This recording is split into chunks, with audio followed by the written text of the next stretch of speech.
You poking Dan? You know when that happened, that came out, it wasn't lost on me that it was a Sean Strickland fight week that I would have to go and deal with afterwards, you know? But no, they accuse you, right, of banging Dan, right? They accuse me. Dude, no, I could see Dan like in a party. I'm not saying Dan's a gay man, but I could see him, I could see him partying a little bit with you.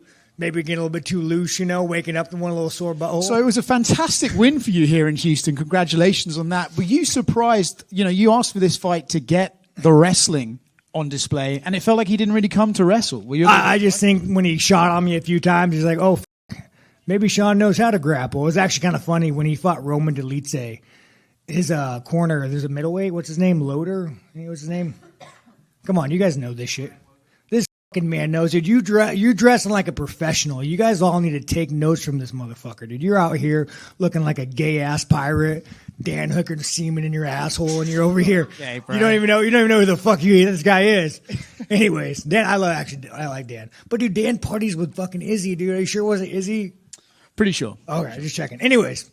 So during his fight week when he fought Roman Dolidze, I invited his training partner to come train. I was like, "You want to come wrestle with us? Come on, bro. I'll let you come wrestle with him." I just fucking ate his lunch. So I knew that going into it, he probably knew that I was a better wrestler than him just because I invited his training partner to train with us. You have obviously made the case for the Khamzat fight. I feel like it's probably one of the biggest fights in the division. Yeah, no, I mean, nobody who wants to see fucking two little go fuckers go at it. You want to see a real fucking American fight this little Chechnyan fucking whore in American soil. This is a fight that needs to happen. Yeah, I hate to spoil it for you. I don't think you're going to get on the White House card. I mean, dude, who knows, dude? No, dude. Maybe I got to go hang up on Epstein or some shit. I guarantee, dude. Fucking Chimaev would go to a fucking island. That motherfucker's going all day long. That dirty little fucker. So would Dan and I, apparently. Yeah, dude. Dude, you got one pierced earring, dude. Don't act like you're a classy guy, you dirty fuck. See, did you see Khamzat Chimaev was on a podcast earlier this week, the Jackson podcast, and he was asked about this legendary sparring session you guys had. He said he tapped you out. That's why you hate him. Bro, I made him quit training. Witnesses in the audience. Where's Eric at? I made him quit. No, dude. We're doing positional grappling. And he fucking positional grappling. All right, start on my back. And I was like first round, and I let him fucking choke me because it's like no one gives a fuck. Let me tell you about this little bitch. I'll tell you. When I walk into a gym, do you think that I go find the little weakest man? I say, let's spar. I say, no, I go find the biggest, baddest motherfucker. And I'm like, hey, I want to spar you. Every time Chimaev would walk in the gym, he would pick the smallest, lowest level pro and say, but he looks like my opponent. You're beating the fuck out of it. And this is a true story. You guys could back me up, my team. He would pick the smallest guy. Chimaev's a fucking bully. And if you notice what he does in the division, he just runs and fucking hides. Oh, now I want to go to 205 and fight fucking Yuri, who's not even the fucking champ, dude. You just run and fucking hide. You did it when you train with us, and you're doing it in the fucking division. Do you feel like, we hear about these terms of like bully fighters. Do you feel like if he's in there with someone who can give Bro, I mean, look at when he fought my boy, little Brazilian guy. What's his name? Burns. Gilbert fucking Burns, dude. Good fucking family, man. You could tell, dude, his family has seen some fights, bro. They've had some scraps at the barbecue. No, the moment he even fucking took his kids aside. But look at Gilbert Burns, dude. Gilbert Burns fucking pulled his card, dude. Gilbert Burns like 5'8" and almost fucked him up. Did a goddamn good job. Gilbert Burns is a savage, but it's like, you're just a fucking bully, dude. Just a fucking bully.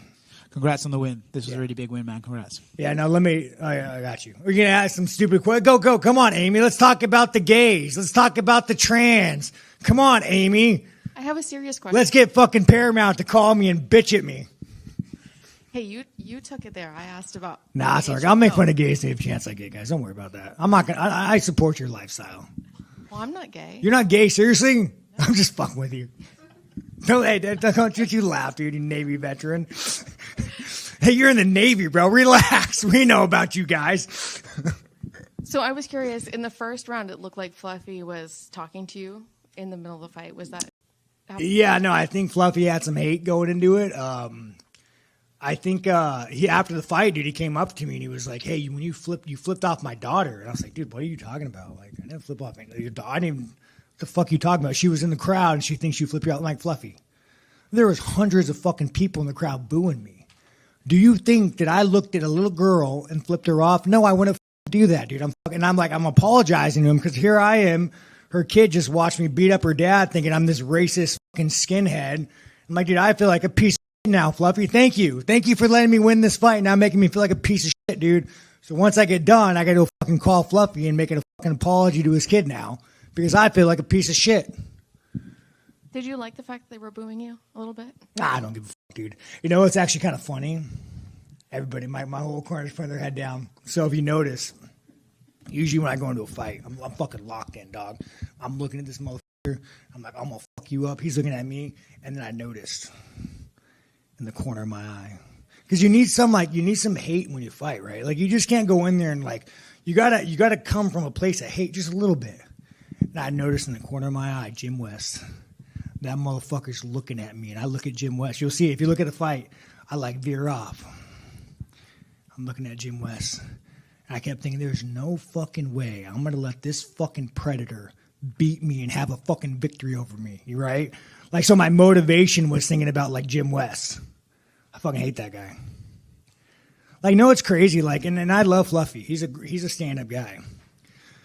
Is there anybody that's 35 around here? Anybody close to 35 years old? Can you picture being 35 years old and meeting a sweet little 14-year-old Aspen lad and saying, I'm going to marry her when she turns 18? That's what fucking Jim West did. So whenever I was in that cage and me and Fluffy are locked in and I'm looking over at Jim West, and I was like, fuck this guy. I am not letting this motherfucker. I wasn't fighting Fluffy. I was fighting Jim West. Swear to God.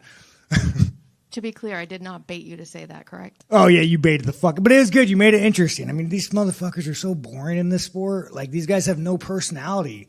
You got Colby, the pretend Republican, but, like, who's really, like, entertaining? You got Chimaev, the fucking goat. Like, who's really entertaining in this division?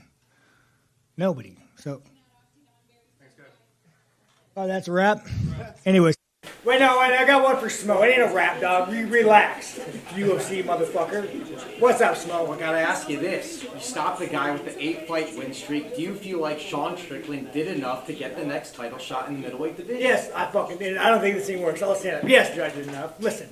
You don't want to see any of these motherfuckers fight that little Chechen war. You want to see the last fucking American in this sport go and fuck that guy up. And that's what's going to happen. What does Sean Strickland do to beat Khamzat Chimaev? Anything I fucking want, dude. Anything I fucking want, dude. I'll bring a fucking go. He'll get distracted. Anything I fucking want.